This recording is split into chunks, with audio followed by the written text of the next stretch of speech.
ಇದೆ. ಕ್ಯಾಲ್ಸಿಯಮ್ಮು 2713 ಇದೆ. ತುಂಬಾ ಕ್ಯಾಲ್ಸಿಯಮ್ ಇದೆ.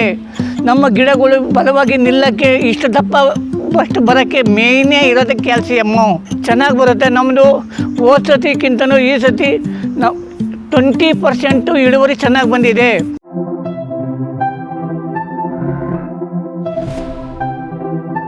ಕೃಷಿ ಫೆನ್ಸಿಗೆ ಸ್ವಾಗತ.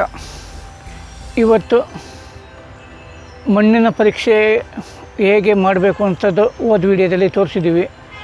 ಅದನ್ನು ತಗೊಂಡೋಗಿ ಮಣ್ಣು ತಗೊಂಡೋಗಿ ತೋಟಗಾರಿಕೆ ಇಲಾಖೆಯಲ್ಲಿ ಕೊಟ್ಟಾಗ ಅದು ಪರೀಕ್ಷೆ ಮಾಡಿ ಒಂದು ರಿಸಲ್ಟ್ ಕೊಟ್ಟಿದ್ದಾರೆ. ಆ ಬೇಸಿಸ್ ಮೇಲೆ ನಾನು ಇವತ್ತು ಮಾತಾಡ್ತಾಯಿದ್ದೀನಿ. ನೋಡಿ, ಇವತ್ತು ಮಣ್ಣು ಪರೀಕ್ಷೆ ಮಾಡ್ಕೊಂಬಂದಮೇಲೆ ನಮ್ಮ ಭೂಮಿಲಿ ನೀವು ತಿಳಿದಂಗೆ ಕೋಳಿ ಗೊಬ್ಬರ ಬಿಟ್ಟು ನಮ್ಮ ಬೇರೆ ಏನೂ ಹಾಕಿಲ್ಲ, ಮತ್ತು ಕೆಮಿಕಲು ಯೂಸ್ ಮಾಡ್ತಾಯಿಲ್ಲ. ಹಾಗಾಗಿ ನಮ್ಮ ಕೋಳಿ ಗೊಬ್ಬರ ರಿಸಲ್ಟ್ ಮೇಲೆ ಇವತ್ತು ಮಾತಾಡ್ತಾಯಿದ್ದೀನಿ. ಕೋಳಿ ಗೊಬ್ಬರ ಜನ ಸುಟ್ಟೋಗುತ್ತೆ ಅಂತಾರೆ, ಸರಿ ಬರಲ್ಲ ಅಂತಾರೆ. ಯಾತಕ್ಕೆ ಏನು ಎಲ್ಲ ಕಾರಣ ಇವತ್ತು ನಾನು ಕೊಡ್ತಾಯಿದ್ದೀನಿ. ನೋಡಿ, ಕೋಳಿ ಗೊಬ್ಬರ ಕೊಡೋದ್ರಿಂದ ಅಡಿಕೆಗಳು ಬೇರುಗಳು ಸುಟ್ಟೋಗ್ತವೆ ಅಂತಾರೆ ಹೇಳ್ತಾರೆ. ಹೌದು, ನಿಜ, ಅದು ತಪ್ಪಲ್ಲ. ಆದರೆ ಒಂದು ಗಿಡಕ್ಕೆ ಎಷ್ಟು ಕೊಡಬೇಕು, ಹೇಗೆ ಕೊಡಬೇಕು ಅನ್ನೋದು ಭಾಳ ಇಂಪಾರ್ಟೆಂಟು.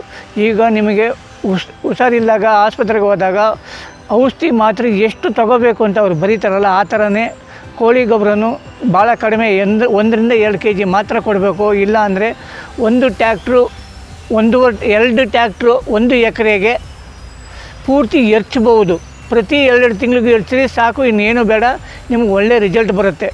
ಕೋಳಿ ಗೊಬ್ಬರದಲ್ಲಿ ಪಟಾಸ್ ಒಂದು ಕಡಿಮೆ ಇರುತ್ತೆ, ಮಿಕ್ಕಿದ ಎಲ್ಲ ಅಂಶನಾಗಿರುತ್ತೆ. ಮೆಗ್ನೀಷಿಯಮ್ ಇರುತ್ತೆ, ಎಲ್ಲ ಪೌಷ್ಟಿಕಾಂಶಗಳು ಇರುತ್ತೆ, ಕ್ಯಾಲ್ಸಿಯಂ ತುಂಬಾ ಇರುತ್ತೆ. ಆದ್ದರಿಂದ ಕೋಳಿ ಗೊಬ್ಬರದ ಮುಂದೆ ಯಾವುದೂ ಇಲ್ಲ ಅಂತ ಈ ರಿಸಲ್ಟ್ ಹೇಳ್ತಾ ಇದೆ. ನೋಡಿ ಯಾವ ಥರ ಬಂದಿದೆ ಅಂತ. ನಮ್ಮದು ಭೂಮಿಲಿ ಈಗ pH 6.92 ಅಂದರೆ 7ಗೆ 0.08 ಕಮ್ಮಿ ಇದೆ. 7 ಅಂದರೆ 6.5ಇಂದ 6.75 ಒಳಗಿರಬೇಕು. ನಮ್ಮದು 7 ನಿಯರ್ 7 ಹತ್ರ ಅಂದರೆ ಮಧ್ಯದಲ್ಲಿದೆ. pH ಕರೆಕ್ಟಾಗಿದೆ, ಏನೂ ತೊಂದರೆ ಇಲ್ಲ. ಮತ್ತು ಇದರಿಂದ ಲವಣಾಂಶನೂ 1ರಿಂದ 2 ಇರಬೇಕು ಅಂತ ಅವರಲ್ಲಿ ತೋರಿಸ್ತಾ ಇದ್ದಾರೆ. ನಮ್ಮದು 1 ಇದೆ, ಏನೂ ತೊಂದರೆ ಇಲ್ಲ, ಅದು ಕರೆಕ್ಟಾಗಿದೆ. ಸಾವಯವ ಇಂಗಾಲ ಭೂಮಿ ಹೆಂಗೆ ಸಾವಯವ ಇಂಗಾಲ ಬರುತ್ತೆ ಅಂದರೆ 0.5ಇಂದ 0.75 ಇರಬೇಕು. ನಮ್ಮದು ಅದಕ್ಕಿಂತ ಚೆನ್ನಾಗಿದೆ. ಭೂಮಿ ಮರಳು ಥರ ಇದೆ, ಅಂಟು ಬರಲ್ಲ. ನಮ್ಮದು ಎರೆ ಭೂಮಿ ಆದರೂ ಅಂಟುತ್ತಾ ಇಲ್ಲ. ಯಾಕೆ ಅಂದರೆ ಸಾವಯವ ಇಂಗಾಲ ಚೆನ್ನಾಗಿದೆ. 1.14 ಇದೆ, ಹಾಗಾಗಿ ಅದು ತುಂಬ ಚೆನ್ನಾಗಿದೆ. ರಂಜಕ ಬಂದು 22ರಿಂದ 56 ತನಕ ಇರಬೇಕು ಅಂತ ಇವರು ಹೇಳ್ತಾ ಇದ್ದಾರೆ ತೋಟ ಇಲಾಖೆಗಳು. ನಮ್ಮದು ಬಂದು 112 ಇದೆ.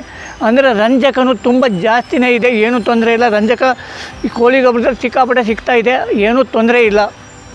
ಗಿಡಗಳು ಅದಕ್ಕೆ ನಮ್ಮದು 365 ದಿವಸನೂ ಹಸರಾಗಿರುತ್ತೆ, ಯಾವುದೇ ಥರ ರೋಗಕ್ಕೆ ತುತ್ತಾಗಲ್ಲ. ಇಷ್ಟಂತೂ ನಾವು ಹೇಳ್ತಿದ್ದೀವಿ. ಮತ್ತು ನೋಡಿ, ನಮ್ಮದರಲ್ಲಿ ಕೋಳಿ ಗೊಬ್ಬರದಲ್ಲಿ ಪಟಾಸ್ ಒಂದು ಕಮ್ಮಿ ಇದೆ. ನಾನು ಇವತ್ತಲ್ಲ 2 ವರ್ಷ 3 ವರ್ಷದಿಂದಲೂ ಹೇಳ್ತಾ ಬಂತಿದ್ದೀನಿ. ಪಟಾಸ್ ಇದ್ರಲ್ಲಿ ಕಮ್ಮಿ ಇರುತ್ತೆ, ಪಟಾಸ್ ಒಂದು ಹಾಕೋಬೇಕು. ಸಾವಯವ ಪಟಾಸ್ ಮಾಡಿಕೊಂಡ್ರೆ ತುಂಬ ಅನುಕೂಲ. ಇಲ್ಲ ಆಗಲ್ಲ ನಮ್ಮ ಕೈಲಿ ಅನ್ನಂಗಿದ್ರೆ ನೀವು ಪಟಾಸ್ ಒಂದು ಯೂಸ್ ಮಾಡಿ, ತುಂಬ ಒಳ್ಳೆ ರಿಸಲ್ಟ್ ಬರುತ್ತೆ, ಏನೂ ತೊಂದರೆ ಇಲ್ಲ. ನಮ್ಮದು ಈ ರಿಸಲ್ಟ್ ಪ್ರಕಾರ 141ರಿಂದ 336 ಪಟಾಸ್ ಇರಬೇಕು. ನಮ್ಮದ್ರಲ್ಲಿ ಬರೀ 107 ಇದೆ, ಅಂದರೆ ಪಟಾಸ್ ಕಮ್ಮಿ ಇದೆ. ಇದು ನಾವು ಪಟಾಸ್ ಒಂದೇ ಹಾಕ್ಕೊಳ್ಬೇಕು ಮಾಡ್ತಾಯಿದ್ದೀನಿ. ಇನ್ನು ಮುಂದೆ ಒಳ್ಳೆ ರಿಸಲ್ಟ್ ಬರುತ್ತೆ. ಕಬ್ಬಿಣ 4ರಿಂದ 9 ಇರಬೇಕು. ನಮ್ಮದು 9.73 ಇದೆ, ಅಂದರೆ ಅದಕ್ಕಿಂತಲೂ ಜಾಸ್ತಿ ಇದೆ. ಮೆಗ್ನೀಷಿಯಮು 2ರಿಂದ 4 ಇರಬೇಕು, 6 ಇದೆ. ಮತ್ತು ಸತು 0.6ಇಂದ 1 ಇರಬೇಕು. ನಮ್ಮದು ಸತುನೂ ಸಹ 6 ಇದೆ. ತಾಮ್ರನೂ 2ರಿಂದ 0.3 ಇರಬೇಕು. ನಮ್ಮದು 0.7 ಇದೆ. ಏನು ತಾಮ್ರನೂ ಚೆನ್ನಾಗಿದೆ. ಕ್ಯಾಲ್ಸಿಯಮ್ಮು 2713 ಇದೆ. ತುಂಬಾ ಕ್ಯಾಲ್ಸಿಯಮ್ ಇದೆ.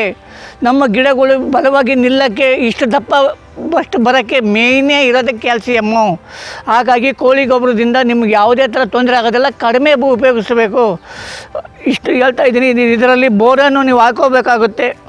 ಇದು ಬಿಟ್ಟರೆ ಮತ್ತೆ ಏನೂ ಬೇಕಾಗಿಲ್ಲ. ಯಾವ ಗೊಬ್ಬರನೂ ಬೇಡ, ಯಾವ ದನ ಗೊಬ್ಬರನೂ ಬೇಕಾಗೋದಿಲ್ಲ. ನೀವು 2 ತಿಂಗಳಿಗೆ 2 ಟ್ಯಾಕ್ಟರು ಕೋಳಿ ಗೊಬ್ಬರ ಭೂಮಿಗೆ ಫುಲ್ ಎರ್ತಾ ಬಂದರೂ ಸಾಕು, ಆಗುತ್ತೆ. ಇಲ್ಲ ದ್ರವ ರೂಪದಲ್ಲಿ ಕೊಡೋದಾದರೂ ಆಗುತ್ತೆ, ಜೀವಾಮೃತ ಕೊಡೋದ್ರಲ್ಲಿ ಆಗುತ್ತೆ. ನೀವು ಯಾವ್ದಾರ ಕೊಡಿ, ಚೆನ್ನಾಗಿ ಬರುತ್ತೆ. ನಮ್ಮದು ಹೋದ ಸತಿಗಿಂತನೂ ಈ ಸತಿ ನಾವು 20% ಇಳುವರಿ ಚೆನ್ನಾಗಿ ಬಂದಿದೆ. ನಿಮಗೆ ಮುಂದಿನ ವೀಡಿಯೋದಲ್ಲಿ ನಮ್ಮದು ಯಾವ ಥರ ಇಳುವರಿ ಬಂದಿದೆ. ಕೊನೆ ಕುಯ್ಲಿನೂ ಸಹ ನಂದು 3/4 ಎಕರೆಗೆ ಕೊನೆ ಕುಯ್ಲಿ 14 ಕ್ವಿಂಟಾಲ್ ಬಂದಿದೆ. ಕುಯ್ಯೋರು ಸಹ ಆಶ್ಚರ್ಯಪಟ್ಟಿದ್ದಾರೆ. ಆ ಥರ ಇದೆ. ಇಷ್ಟು ಹೇಳಿ ನಮ್ಮದು ಈ ವಿಡಿಯೋನ ಮುಗಿಸ್ತಿದ್ದೀನಿ. ಆದಷ್ಟು ಕೋಳಿ ಗೊಬ್ಬರನ ಯೂಸ್ ಮಾಡಿ.